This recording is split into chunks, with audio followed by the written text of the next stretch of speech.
राष्ट्र प्रथम, राष्ट्रीय सुरक्षा और विदेश नीति, इसके ऊपर बड़ा जोर दिया।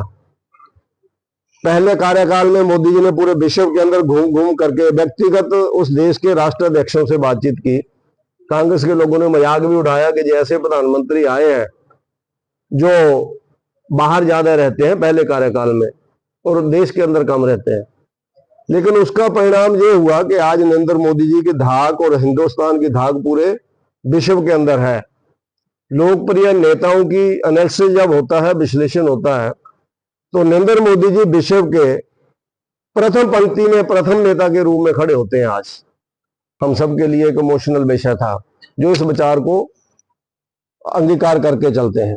35 से हमसे नारे लगाए जाते थे कश्मीर से कन्याकुमारी तक एक है, लेकिन तुम्हारा अंबेडकर जी का बनाया हुआ संविधान वहां लागू नहीं होता था। शेड्यूल कास्ट के लिए रिजर्वेशन नहीं थी, ना एमपी में ना एमएलए में, ना नौकरियों में, ना एडमिशन में, ना ट्राइबल के लिए थी, कुछ नहीं था। धारा 370 को हटा के और 35 को हटा के नरेंद्र मोदी जी ने लगे हुए इस कलंक को मिटाया।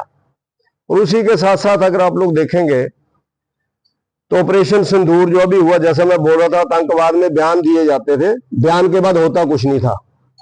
तो मोदी जी ने जो स्थिति आज पैदा की है कि इस देश के अंदर अगर घटना घटती है तो लोगों को पूर्ण विश्वास है कि उसका पक्का उत्तर लिया जाएगा। पुरानी बातें सर्जिकल स्ट्राइक से लेकर के आप सब लोग जानते हैं, पुलवामा से लेकर के अभी पहलगाम में जो बड़ी एक जिसको कहते हैं दुखदाई घटना हुई थी, जिसमें हमारे 26 भारतवासियों की हत्या कर दी गई धर्म के आधार के ऊपर। उसका ऑपरेशन सिंदूर के नाते जो हम लोगों ने किया वो आप सब लोगों को पूरी जानकारी है। किस तरह से उसमें ठिकानों को ध्वस्त किया गया, किस तरह से हम लोगों ने अंतर्राष्ट्रीय स्तर के ऊपर ये साबित किया और आगे के लिए भी ये बोल दिया कि हमारे देश के अंदर कोई भी आतंकवाद की घटना होगी तो उसको हम लोग युद्ध ही मानेंगे और जहां से वो आता है उसको जवाब मिलेगा मिलेगा। ये परमानेंट पॉलिसी ही बन गई कि तुम्हें जवाब देना ही है, हमको देना ही है, हम देंगे ही देंगे। तो ये हमारा जो, उसके साथ साथ आप लोग देखते हैं इस देश के सैकड़ों जिलों में से 120 के लगभग जिले नरेंद्र मोदी जी से पहले नक्सलवाद से प्रभावित थे।